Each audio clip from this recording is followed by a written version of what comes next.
Livro de Lucas, capítulo 12, versos 13 a 21. Alguém da multidão lhe disse: Mestre, dize a meu irmão que divida a herança comigo.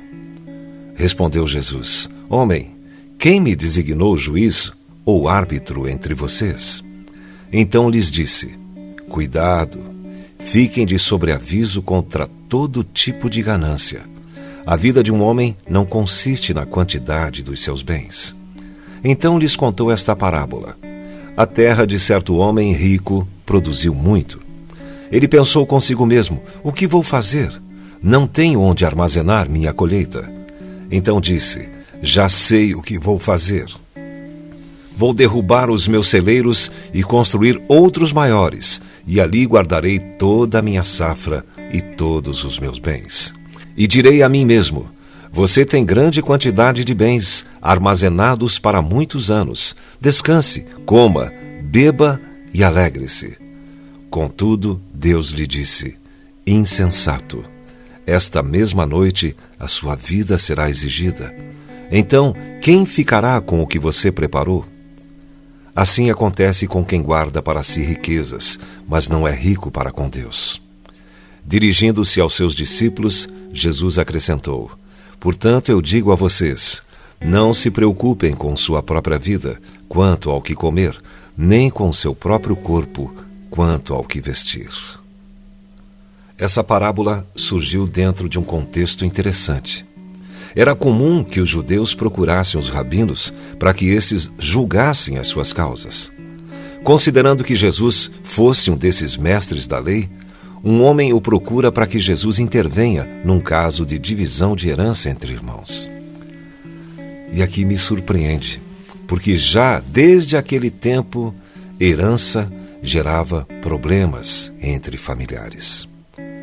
Jesus então aproveita para nos dar um precioso ensino sobre o perigo de ter a vida regida pela ganância ou pelo amor ao dinheiro. O homem da parábola foi chamado de louco por agir assim. Que Deus nos livre dessa loucura.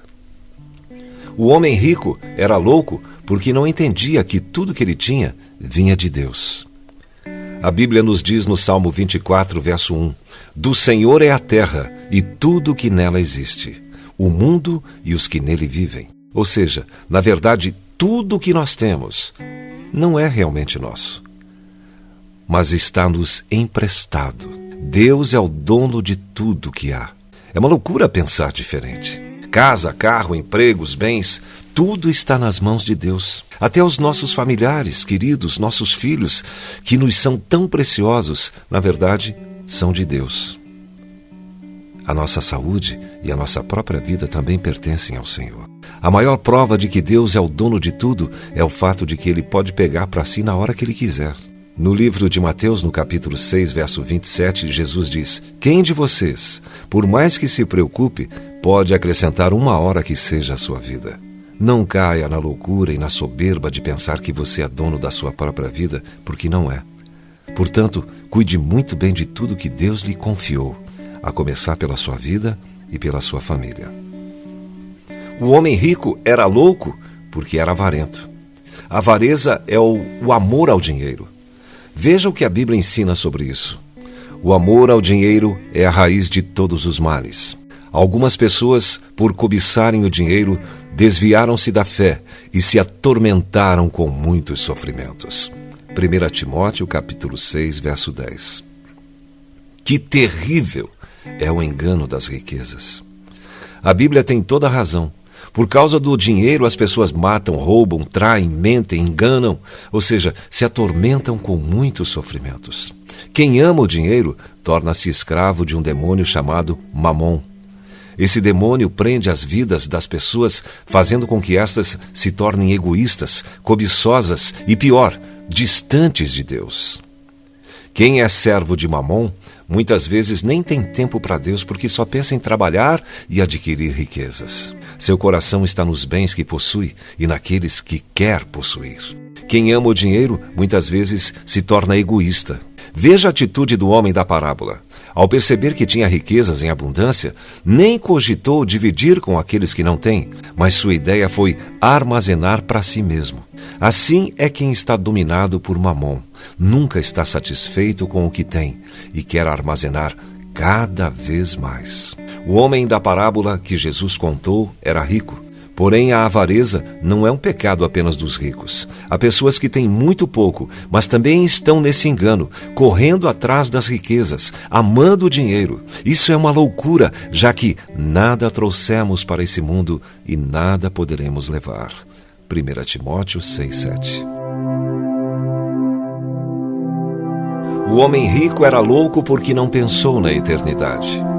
O homem dessa história teve um fim muito triste. Ele não reconheceu a necessidade de ser rico para com Deus. Sem que ele menos esperasse, chegou o dia da prestação de contas. Essa noite pedirão a tua alma, ou seja, ele iria morrer naquela noite. Todas as pessoas um dia serão chamadas por Deus e terão que prestar contas do que fizeram com suas vidas. Ninguém sabe quando isso acontecerá, já que não há idade para morrer. Por isso, é preciso estar preparado. É uma loucura passar a vida preocupado com as coisas dessa vida e não se preocupar com a eternidade. Só há uma maneira de garantir uma eternidade segura, com Deus. É através de uma aliança com Jesus Cristo. E isso só pode ser feito enquanto temos vida. Depois da morte, diz a Bíblia, vem o juízo e nada mais podemos fazer. O dia de acertarmos a nossa vida com Deus se chama hoje. Ninguém sabe quando lhe pedirão a alma, por isso não vale a pena adiar nosso compromisso com Deus através de Jesus. De que adianta um homem ganhar o mundo inteiro e perder a sua alma? Perguntou Jesus em Mateus 16:26. Através dessa parábola, dessa mensagem, examine-se a si mesmo. Será que você tem sido louco de não reconhecer que tudo que você tem na verdade pertence a Deus? Será que você tem sido louco de cair no engano das riquezas? Será que você tem sido louco de não se preocupar com a sua eternidade? Hoje é o dia da sua mudança, em nome de Jesus. Que Deus te abençoe.